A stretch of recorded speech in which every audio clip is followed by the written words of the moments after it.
Hi, here is a book called Time for Cranberries by Liesl Detolfson. Do you like cranberries? I do. All right, here we go.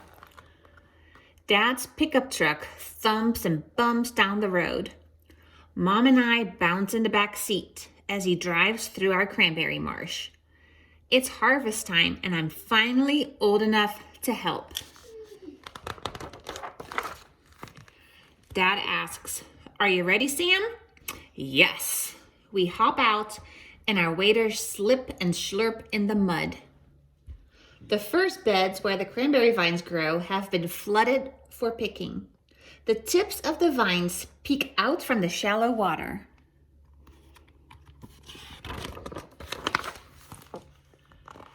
Dad steers the picking machine straight down the length of the bed.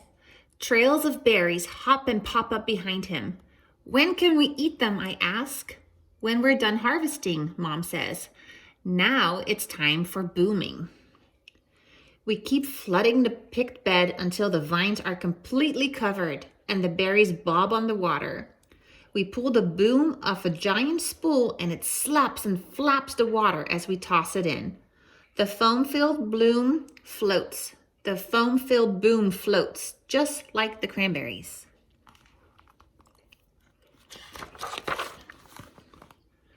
I climb into one tractor with Dad, and Mom drives the other. As the tractors move, the boom collects the cranberries. I watch to make sure we catch every single one. "Time for eating?" I ask. "Not yet," Dad says. "Time for corralling." We wade in, huffing and puffing as we lasso the cranberries. The wet boom zooms through my hands. I slide and slip. Water rushes into my waders and down to my toes.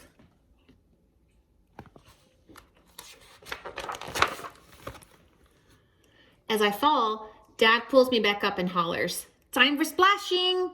Mom laughs as she sprays Dad with a wet blast of berries. We splish and splash until the autumn air makes me shiver. Dad lifts me out of the bed and I squish back to the pickup. "I always say you're not a cranberry grower until you fall in," Dad says. I have to change into dry clothes, but cranberry growers, like me, don't mind. You need to be prepared for everything when it's time for harvest.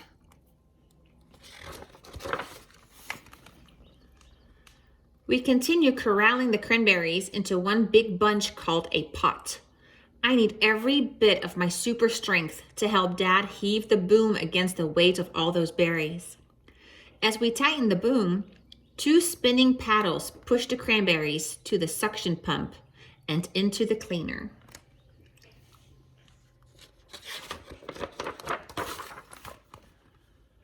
"Time for cleaning," Mom says.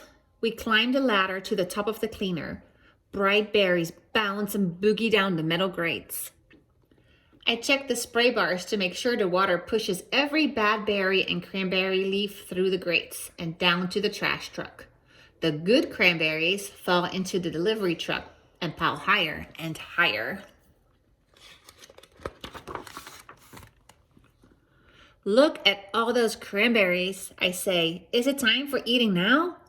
"Almost," Dad says, "but first it's time for delivery." While Dad drives down the highway, I pull the cord to blare the horn. The other drivers honk back and wave along the way.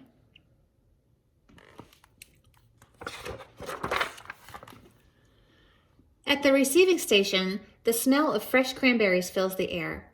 The truck tips and our fruit pours out, flooding the pool with billions of berries. I can't wait any longer.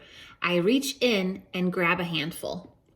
My lips pucker as I crunch and munch the tart and tangy fruit. Finally, I say, "Time for eating."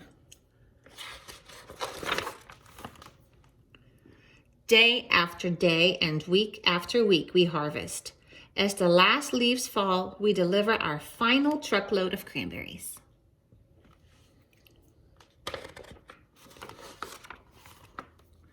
One frosty morning, I follow my nose to the kitchen. The oven door clangs and bangs as Mom takes out cranberry pies. Yes, I cheer. Time for Thanksgiving.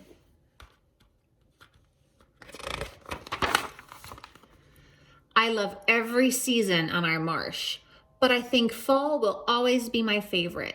For cranberry growers like me, fall means it's time for cranberries. Yes.